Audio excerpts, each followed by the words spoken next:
Upat sa mga suspitsado sa giingong pag-gang rape sa 15 anyos nga babae sa lungsod sa Oslob nasikop sa joint operation sa CIDG o kapulisan sa Barangay Kasay sa lungsod sa Dalaget.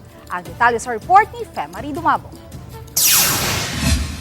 Nadakpan sa niusang operasyon sa Criminal Investigation and Detection Group Cebu City o Provincial Field Unit o Oslob Municipal Police Station ang upat ka mga lalaki nga gingong miamong-among sa 15 anyos nga dalagita alas 10 kagabi. Nagidad ang mga nasikop og 18 anyos ngadto na sa 20 anyos nga taga Barangay Kasay ug Barangay Tuba sa lungsod sa Dalaget. Duha sa mga suspect ang magsuon ug laing duhan ini ang ilang barkada. Natultulan sa kapulisan ng lugar sa Barangay Poblasyon sa lungsod sa Oslob, diin gihimo ang pag-among-among sa biktima. Sa pakisusi sa kapulisan nga niadtong December 9 ning tuiga atol sa kapistahan sa lungsod sa Oslob, nahitabo matud pa ang pag-among-among sa mga suspitsado ngadto sa biktima.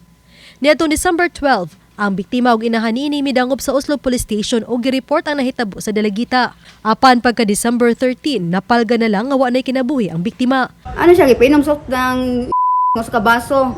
Unya, laeng ko nuglami.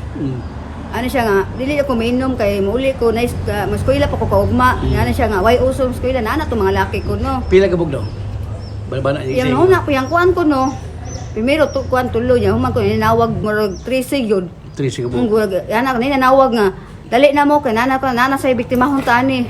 Nana to mga laki. So, Imaw to pagkatatada na natulog na hapda ko no siya. Mato ni Police Captain John Ace L. Cid Layog, tigpamaba sa Cebu Provincial Police Office, nga positibong giila ang upat sa mga nakasaksi. Ang pagsubay ma'am, pinahagi sa mga testimonya sa mga witness na previously interviewed and as well as review ma'am sa mga CCTV recordings dito sa area. Sa kasayuran nga nakuha sa kapulisan nga niadtong December 9 atol sa fiesta, matud pa dito pa nagkaila ang mga suspitsado ug ang biktima.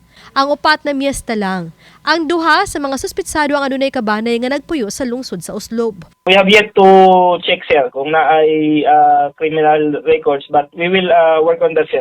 Checking kung naa sila involvement sa mga other criminal incidents or records.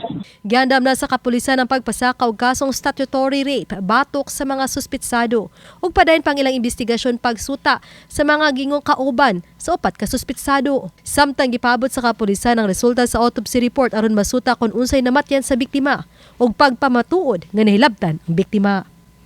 Uban ni Cleofer Lumayag, Femari Dumabok. Balitang Bisdak.